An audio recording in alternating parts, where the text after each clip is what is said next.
Right, so next example is still going to be the case of exponential. But let's see what is the difference between this one and the previous one. So I'm going to be solving an equation of d square y over d square plus 8 dy dt minus 9y equal exponential of t. And of course, the step is going to be the same. First step is going to be finding the yc. Okay, my characteristic equation is going to be m squared plus 8m minus 9 equals 0. If I were to factorize, it's going to look something like this. I'm going to have 9 and 1, and this is going to be plus and also minus. So this is going to be the case of distinct roots, for which my first m is going to equal 1 and my second root is going to equal negative of 9. Or it could also be the other way around. You could also write that m1 is going to equal negative 9 and m2 is going to equal 1, so it doesn't matter. So therefore, according to what we have discussed before in the topic of homogeneous equation, so when we have the case of distinct roots, and remember here, my variable is going to be t, so I'll end up with a exponential of t plus b exponential of negative 9t. That is going to be the yc. And I'm going to proceed my calculation with the second component, which is going to be the yp. And for this case, my function f of t is given by a simple function of exponential of t. Okay, so now I'm going to write the family of derivative, which remember, I'm going to have only one element in there, which is the exponential by itself. And there's no constant right here, simply going to be exponential t. So my yp of t is going to be given by, for example, let's say I'm going to use f. So f exponential of t. And now I'm going to start comparing them because I have to know whether they are Li or Ld for me to proceed. So when I remove the constant a, b, and f, so I figured that these two, they are the same. So automatically they are going to be linearly dependent. So this cannot be my yp. So I have to come up with a new one by multiplying this by the independent variable. And my independent variable for this case is going to be t. So therefore, I'll end up with ft exponential of t by multiplying that by t. Okay, so what I did is I multiplied this by t. So I'll end up with ft exponential of t. And again, I'm going to check before I proceed. When I remove the f, so my new function is going to be t exponential of t. So are they the same with any of these two? So none of them are the same. Automatically, they're not the same. They are going to be linearly independent. So yes, I can proceed by using that yp. Okay, but be careful. When you come across the case of being linearly dependent and you wanted to find the first and the second derivative for the case of exponential and sine and cosine, so when you differentiate, you have to apply the product rule. I'm going to assume this is going to be u and this is going to be v. So when I differentiate for the first time, I'll end up with f exponential of t plus ft exponential of t. Okay, and I'm going to factorize this in order to make life easier for me. I'm going to write this is going to be exponential of t of f plus ft. So why do I do so? Why do I actually factorize my y prime? Because I am going to have to differentiate that for the second time. And it would have been much easier differentiating this term over here compared to the other term. Because here I have two terms, but this one I only have one. So I can simply use product rule once. And I'm going to use product rule. This is going to be my u and the whole bracket is going to be v in order to find the second derivative. So my y double prime, so that is going to be given by exponential t. So multiplied by f plus ft. And when I differentiate inside the bracket, f is going to be 0, ft is going to be, y is equal. So it's going to be plus. Ft is going to be f, and I'll end up with f exponential of t. And which if I were to factorize, I'll end up with, so this is going to be f and f. So I'm going to have 2f plus ft. Where is the 2f from? It's from here. So when I add up both of them, so they are going to be 2f exponential of t plus ft. Okay. Alright, so now that I am done with those, so I am going to proceed to, of course, substituting back into my equation.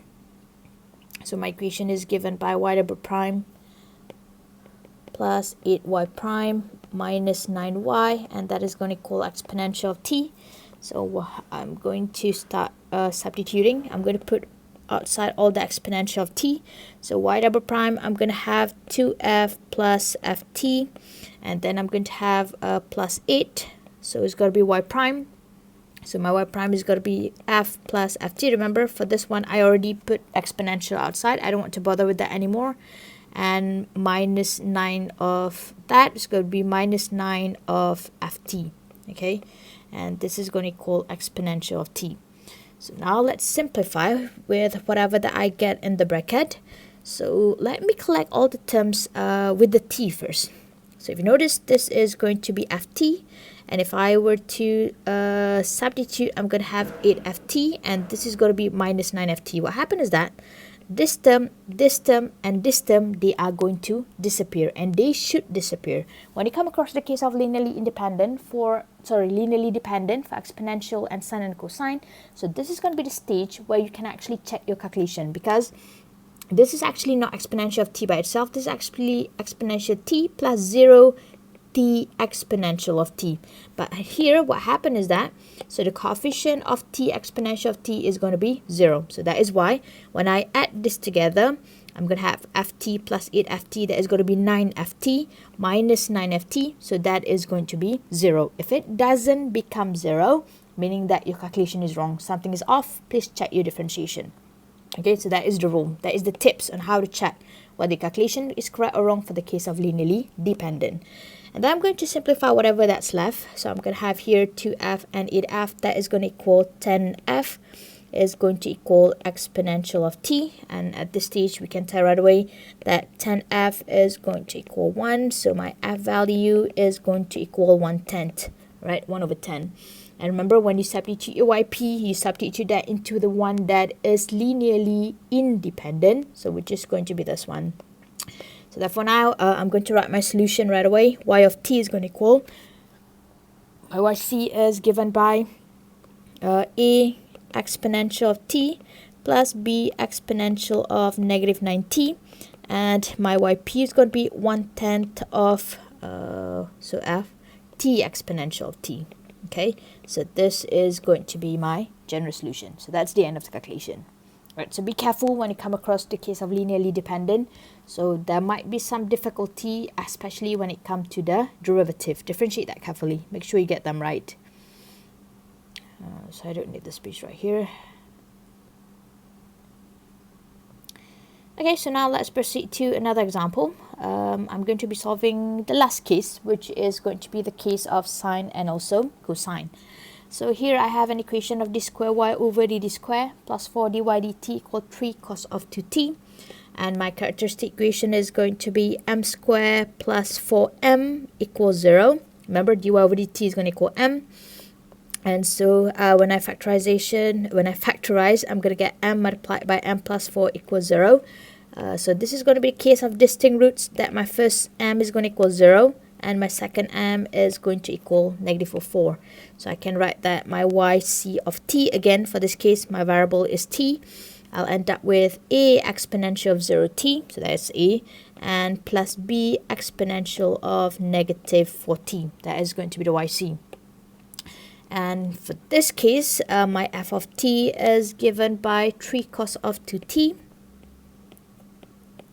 Okay, as I mentioned to you before, remove the constant. So I'm going to have cos of 2t as my first element. So for the case of sine and cos, they always come in pair. There's always going to be 2 elements in there. So when I have cos 2t, automatically the other one is going to be sine 2t. So now let's write the yp, and my yp for this case, let me use d and e for this case. So I'm going to have d cos of 2t plus e sine of 2t. So actually I don't really like using c, because sometimes the c can get mixed up with your bracket. So if you're using c, you might want to use a square bracket instead, or like just be careful, do not get mixed up between your c and the bracket. Do not make them the same. Alright, so as usual, after you have actually written your yp, so check for linear dependency. And for this case, this is a multiplied by 1 exponential for t, cos of 2t and sine of 2t. This is pretty obvious that none of them are going to be the same. So automatically this is going to be not the same. They are going to be linearly independent. Sorry, that's Li, not LD.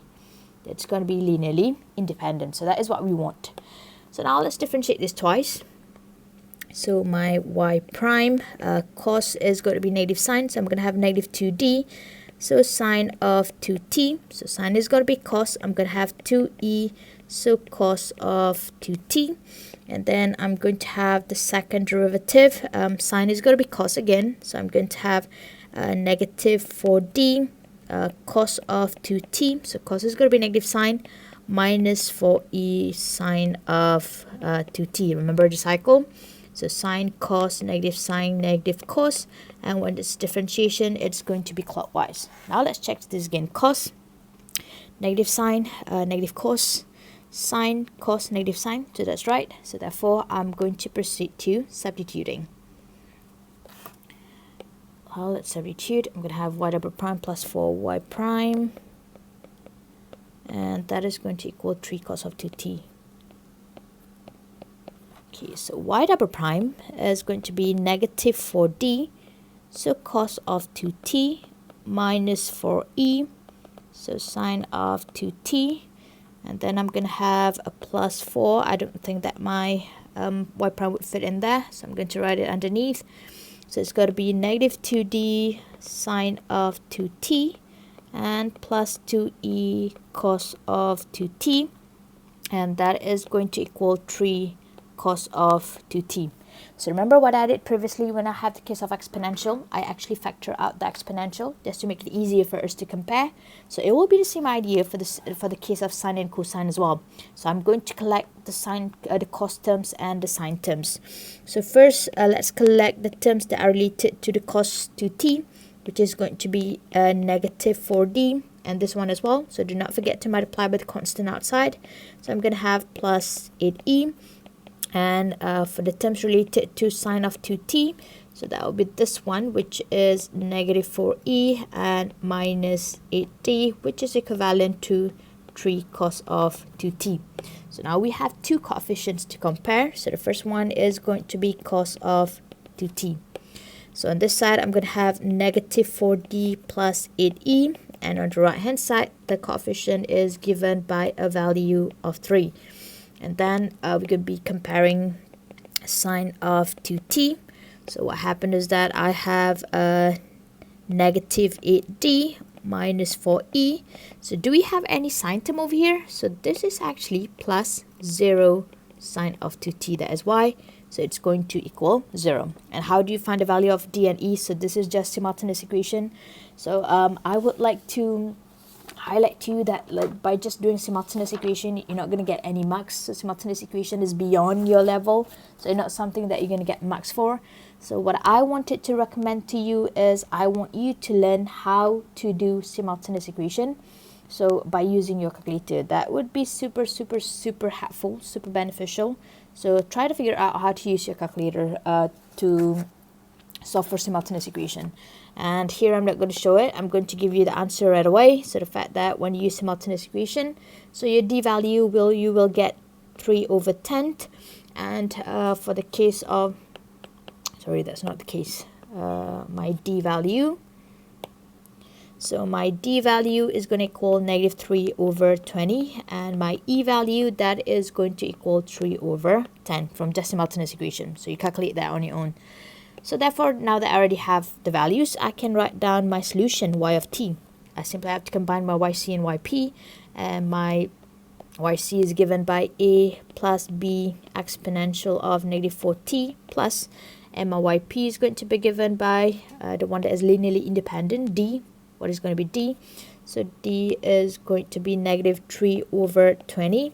So I'm going to have, is it cos or sine? Cos. So cos of 2t plus 3 over 10 sine of 2t. So that is going to be our solution. That's the end.